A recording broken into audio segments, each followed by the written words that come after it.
आइए भक्तों, ले चलते हैं आपको राजभक्ति चैनल पर। इसमें हम बताएंगे आपको प्रेम कैसे वियोग में बदल जाता है। ये राधा कृष्ण की वियोग की गाथा है। तो आ जाइए, गोलोक धाम चलते हैं। ये गोलोक धाम है, असीम आनंद और प्रेम का धाम है। यह स्थान अनंत प्रेम और आनंद से परिपूर्ण है भक्तों। यहाँ हर क्षण श्री कृष्ण और भक्तों के बीच प्रेम का आनंद प्रदान होता रहता है। यहाँ सूर्य, चंद्रमा, अग्नि का किसी प्रकार से प्रकाश की आवश्यकता नहीं है, क्योंकि यह परब्रह्मा की ज्योति से प्रकाशित होता है, जो स्वयं श्री कृष्ण भगवान हैं। गोलोक में जन्म, मृत्यु, बीमारी, नींद, भूख का किसी प्रकार की कोई चिंता नहीं होती भक्तों। श्री कृष्ण श्री राधा के साथ निवास करते हैं और वहाँ नित्य लीलाएं होती हैं। भक्ति और समर्पण का गंतव्य होता है।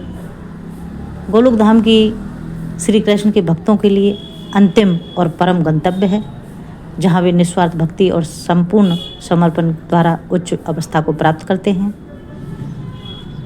यहाँ पारिजात वृक्ष है, कल्प वृक्ष आम पौधों की तरह उगते रहते हैं और गोपियाँ सोने और रत्नों से सजी हुई रहती हैं। अगर कोई भक्त गोलोक धाम पहुँचना चाहता है तो उसे श्री कृष्ण की भक्ति करनी चाहिए, और श्री कृष्ण से पहले श्री राधा की करनी चाहिए, क्योंकि श्री राधा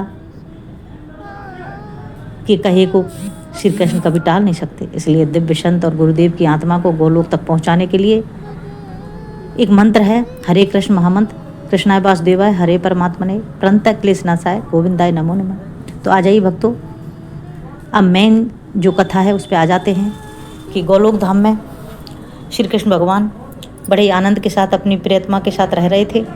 ये बात श्रीधामा को अच्छी नहीं लगती है। वैसे श्रीधामा श्री कृष्ण के श्रीपद थे, लेकिन भगवान ने जो मृत्युलोक पर पापाचरण बढ़ गया, तो उसको निवारण के लिए उसने कोई रास्ता देखा कि किस तरह हमें मृत्युलोक में जाना है। तो उन्होंने श्रीधामा की बुद्धि को इस तरह से पलटा, क्योंकि कहते हैं ना, विनाश काले विपरीत बुद्धि। तो श्रीधामा ने राधा को श्राप देते हैं, और राधा श्राप से वशीभूत होकर के कि हे राधे, तुम मेरे कृष्ण को अपने माया जाल में फंसा के रखा है, इसलिए तुम 100 साल तक मृत्युलोक में रहोगी और कृष्ण तुम्हें प्यार करेंगे, लेकिन तुम कृष्ण को भूल जाओगे।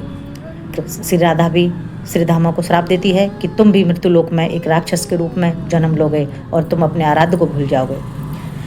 जब श्रीधामा राधा रानी के विराट स्वरूप को देखता है, उसके चरणों में गिर जाता है और कहता है, मुझे क्षमा कर दो देवी, मैं अपना श्राप वापस लेता हूँ। लेकिन राधा रानी कहती है, नहीं, ये मेरे प्रभु की इच्छा है, उसकी इच्छा के बगैर पत्ता भी नहीं हिलता। अगर ऐसा हुआ है तो ये मैं स्वीकार करती हूँ, मैं मृत्युलोक पर जाऊँगी। वह अपने कन्हैया से कहती है कि आप मेरी एक चोटी बनाइए। वह चोटी बनाता है, कन्हैया लट निकाल देता है। तो वो कहती है कि ये क्या किया, कि मैं तुम्हें पहचान लूँगा इस लट से, क्योंकि तुम तो वहाँ दूसरे रूप में होगी। और राधा रानी पृथ्वीलोक पे आ जाती है। दोनों रोते रोते विदा होते हैं। राधा रानी को कन्हैया विदा करता है और राधा रानी पृथ्वीलोक पे वृषभान के महल में एक कन्या के रूप में अवतरित होती है।